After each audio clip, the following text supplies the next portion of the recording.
Now let's talk about some additional studies on lysine in humans and the effect that lysine can have. So this first one up here, we'll pull it down. So oral treatment with lysine and L-arginine reduces anxiety and basal cortisol levels in healthy humans.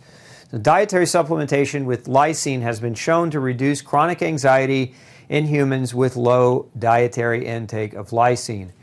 A combination of lysine and arginine has been documented to normalize the hormonal stress responses in humans with high trait anxiety. So in this study, what they did is a week-long oral supplementation of 2.64 grams per day of lysine and 2.64 grams per day of arginine. And so what did they find? Decreased the basal levels of salivary cortisol and chromogranin A, both stress hormones. These results of this double-blind, placebo-controlled and randomized study confirm the previous findings in humans and animals and point to a combination of lysine and arginine as a potentially useful dietary intervention in otherwise healthy humans with high subjective levels of mental stress and anxiety. In this case, they used arginine as well. Now, arginine is also an amino acid, for those of you who maybe haven't heard of it, so it's a combination here. But again, they treated humans successfully that had high perceived stress and anxiety. What a beautiful thing. I mean, what are we using now? We're using drugs like SSRIs and other powerful chemicals that alter and create tremendous litany of side effects. What we're saying here is that these individuals got better using amino acids. Well, think about that, because here, I keep going back to this because our society, our governing bodies of nutrition have been pushing a low-meat diet and a plant-based diet for decades now. And we have more depression and we have more anxiety in our youth than we've ever had. Is this potentially one of the reasons why? Is it because we're pushing these low-protein diets and we're telling these kids that they're killing the planet because they want to eat meat or because they're trying to eat meat? And so these kids are trying to be responsible with the information that they have, and so they're trying to be more plant-based, and they have tremendous anxiety and tremendous stress. And here we have just adding 5 grams a day of some amino acids can effectively help them get rid of their anxiety and their stress. I just think that's an amazing thing that needs to be investigated deeper. And I'm hoping that now that now that we have a better, greater focus on trying to make America healthy again, that we get NIH and the CDC to actually fund meaningful studies on nutrition again. All that went away years ago when pharmacy kind of captured the government regulatory bodies, and we just haven't seen the great research on nutrition coming out in the mass quantities that it should be coming out, because nutrition's where it's at. You just can't patent it. So it's not as profitable, and I think that's part of it. There's a money motivation piece. You see in this study, effects of lysine and arginine association on immune functions in patients with recurring infections. So in this study, they combined lysine and arginine. You can see here it's capable of inducing recovery and age-related decline of thymic activity. The thymus gland is the gland that helps to basically put white blood cells out into the circulation, and it helps to mature your white blood cells. So very important aspect of immunity. The clinical usefulness of the association has also been shown in children with recurring respiratory infections. So both in elderly humans and in children with recurring infections. The lysine arginine therapy helps to improve thymus gland function. While an increase in the number of CD3 lymphocytes has been shown in patients with chronic lymphatic leukemia, recently in vitro effects find the association on neutrophil function. So there's in vitro, which is not in human, but it's petri dish studies that also show that this amino acid can impact neutrophil function, which is another type of white blood cell. But going back to the study, patients with recurrent infection, an increase of neutrophil random migration and chemotaxis. Basically what that means is neutrophils, when there's an infection in a tissue, let's just say we're in the bloodstream here and there's some infection, you've got neutrophils that circulate naturally through the blood. Chemotaxis is these blood cells are attracted chemically to that area where the infection is, and so they migrate to that area better. Chemotaxis is when the cells migrate to the area more effectively so that they can deal with the infection. So when you see that term chemotaxis, that's what that refers to. Now, furthermore, an increase in the absolute number of lymphocytes. So improved lymphocytes and improved neutrophil honing in or chemotaxis migration to the area of infection.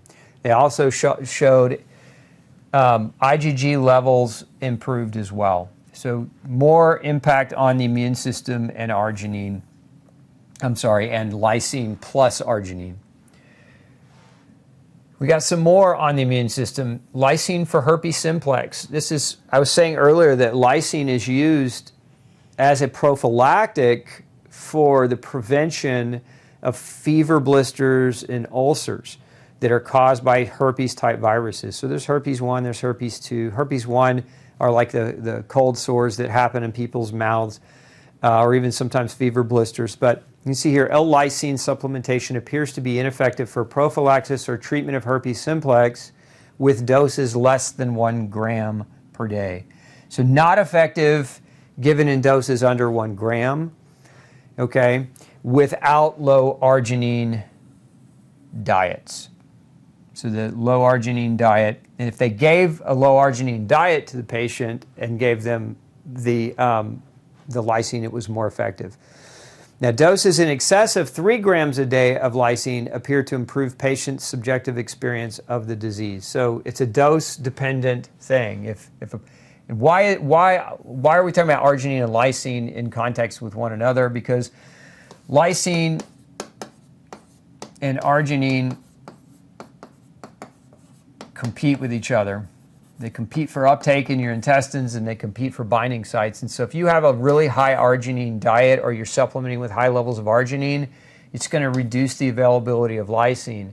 And so what happens is if you're trying to take lysine for fever blisters, but you have either high arginine or high arginine supplementation, then lysine is going to be less effective. But if you reduce the arginine, the lysine becomes more effective. They have this interrelationship where they compete with each other, so too much of one inhibits the other, etc. So there's a balancing issue here.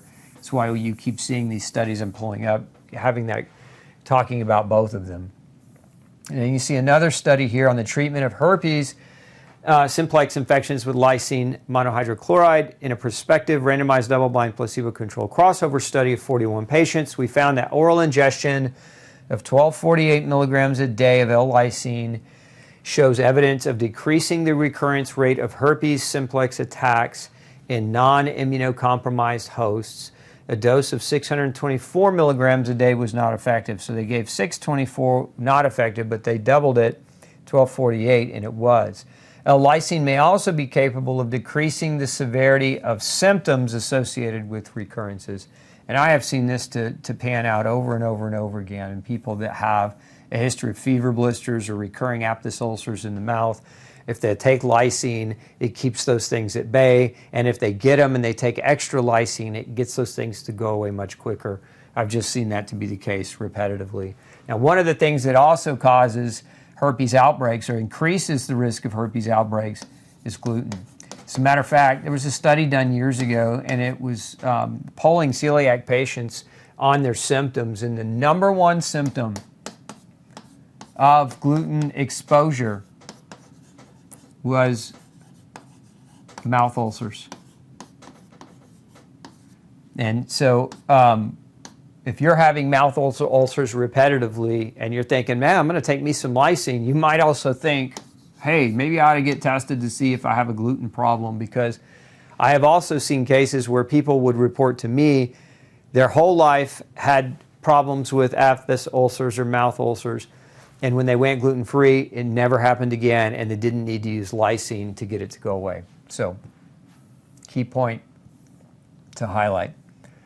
Now, this next one, you can see effective lysine supplementation on hypertension or high blood pressure in men and women. And you can see lysine, one of the essential amino acids, and in cereal-based diets is known to be the most limiting.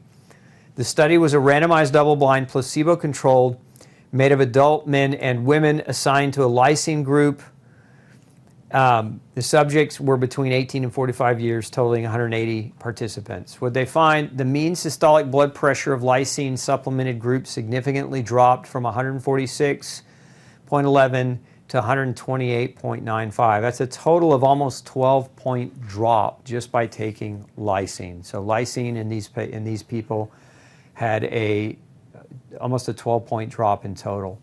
So lysine supplementation resulted in normalization, reduction of blood pressure of hypertensive subjects who have suboptimal lysine intake. Key thing here, it's not in subjects that have lysine, that have a good lysine intake. It's basically in people that are lysine deficient. It's not going to work for you. You're not going to lower your blood pressure if you're on a carnivore diet and you have high blood pressure, for example, and you're trying to take more lysine. That's probably not going to be effective for you because that diet's super high in protein. If you're eating a high protein diet, you're probably not going to see this type of benefit. But if you have a wife who's trying to feed you rabbit food every night and take away all your meat because of a heart attack or heart disease, you have to understand lysine might help you. There's extremely compelling evidence that lysine is a key ingredient that helps to reverse heart disease and plaquing, and I'm going to show you that next.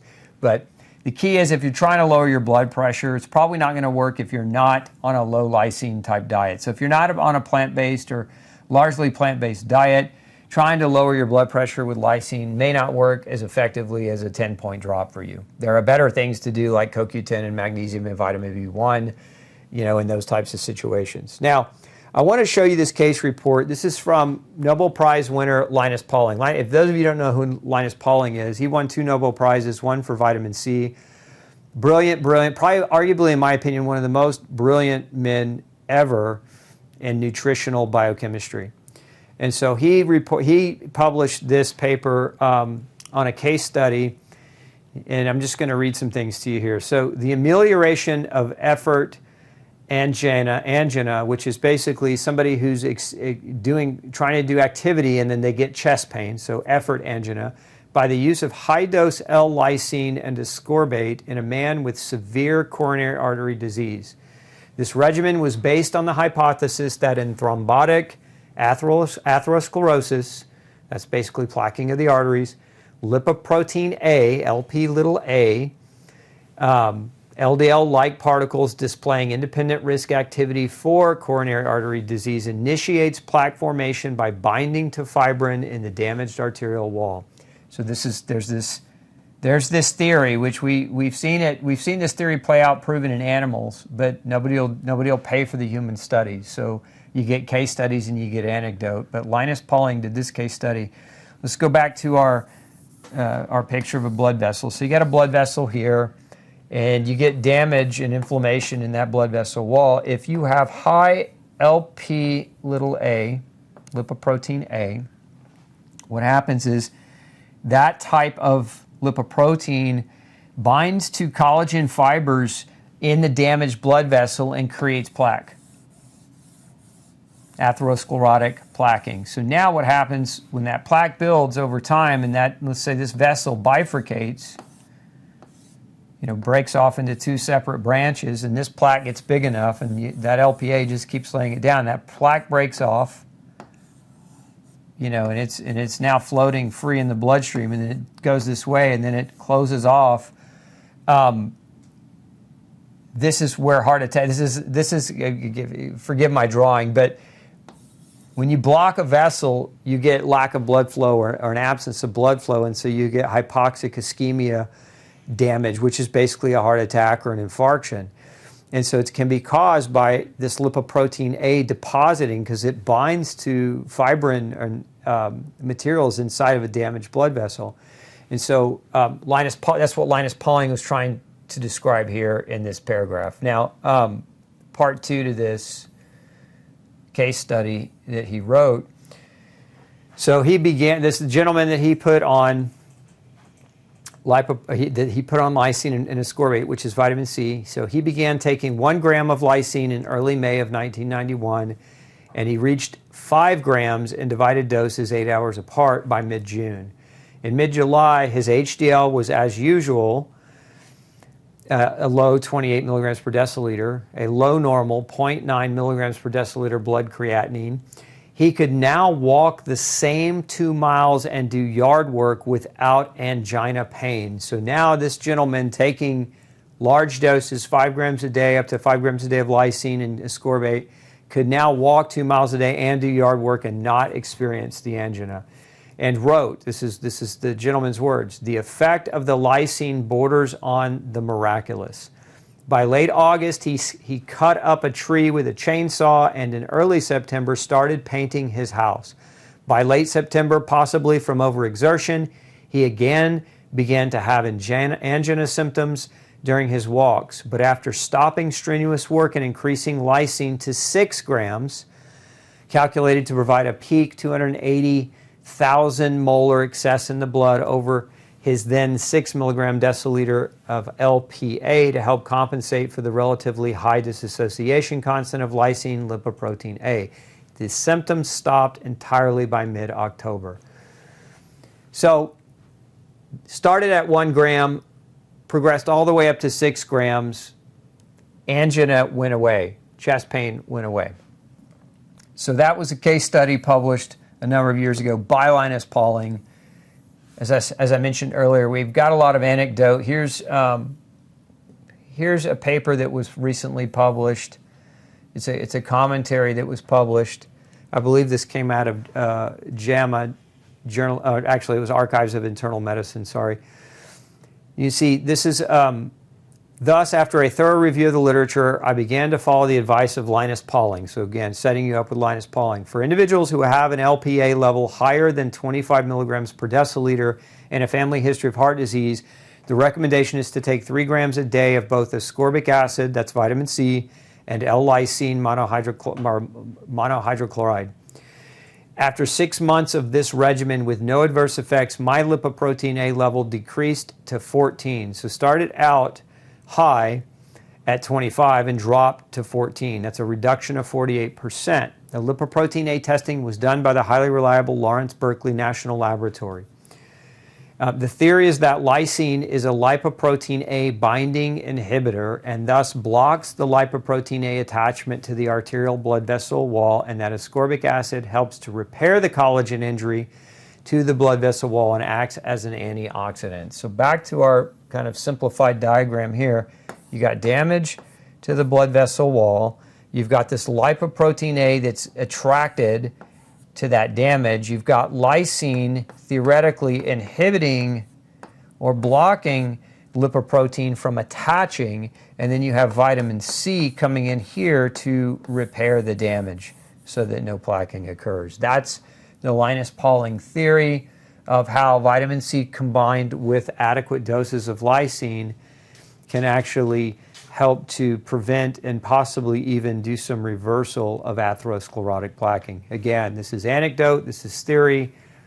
Nobody's funding these studies because you know as well as I do, most of you watching me for any length of time know as well as I do, the pharmaceutical industry would never have this study published because it would ruin a multi-billion-dollar industry of pumping people full of statins, because they're all claiming that this is cholesterol, and specifically LDL cholesterol, but LPA is not LDL, and statins do not lower LPA. There's really no known agent that lowers LPA outside of lysine and vitamin C. And I've seen in some cases, this is not my forte. I'm not a cardiovascular doctor or a cardiologist, so this is not my forte of what I do in my practice, but I have seen cases where people had LPA taking lysine and vitamin C, watching their LPA go down. So take that for what you will. Take that information about lysine and apply it as you will in your own life. Let's talk a little bit more about some of the other studies on lysine. This was in a study done where they used a 15% lysine cream to treat diabetic foot ulcers. And so you see it's a randomized open label interventional study on 40 volunteers with diabetic ulcers. They had a treatment group of 20 people who received the cream twice daily, and the control group just received normal therapy. And the lysine-treated group showed a significant improvement in wound healing compared to the control group. The conclusion, the present study demonstrates that a 15% lysine cream can significantly improve wound healing in diabetic foot ulcer patients. What I have seen, because I don't treat diabetic ulcers, but what I've seen post-surgery, I've seen a lot of post-surgical people.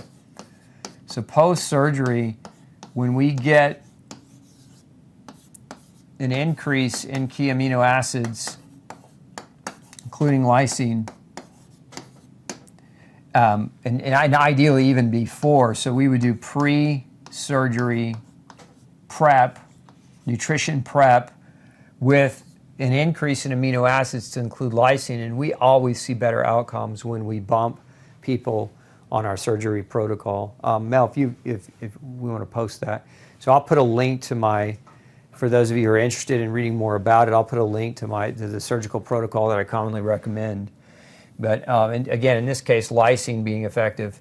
Here's a study done on lysine being effective to treat pityriasis rosea, which is an infection, herpes, like a skin infection. And you can see it kind of looks, you can see the picture of what one little lesion looks like. This is typically how it starts. And then once it takes on, it spreads all over the trunk and can become pretty problematic. So you see here, L-lysine was prescribed for 30 days on an empty stomach. After the 4th day of therapy, the cycle of new eruptions was interrupted. Initial lesions regressed, accelerating the repair of larger lesions, resulting in an improvement of the clinical condition. We concluded that the administration of L-lysine in therapeutic doses can be a safe alternative for pityriasis rosea. So that's a nice study written up. And then we also have the effect of lysine on muscle function and insulin sensitivity. So you see here, over an 8-week controlled feeding period, an intake of 80 milligrams of lysine per kilogram of body weight per day had a small positive effect on muscle strength. So it improved muscle strength in those doing exercise. And then we have another human study on lysine. You see here, in healthy adults, lysine slightly reduced the glycemic response to an oral mixed macronutrient drink.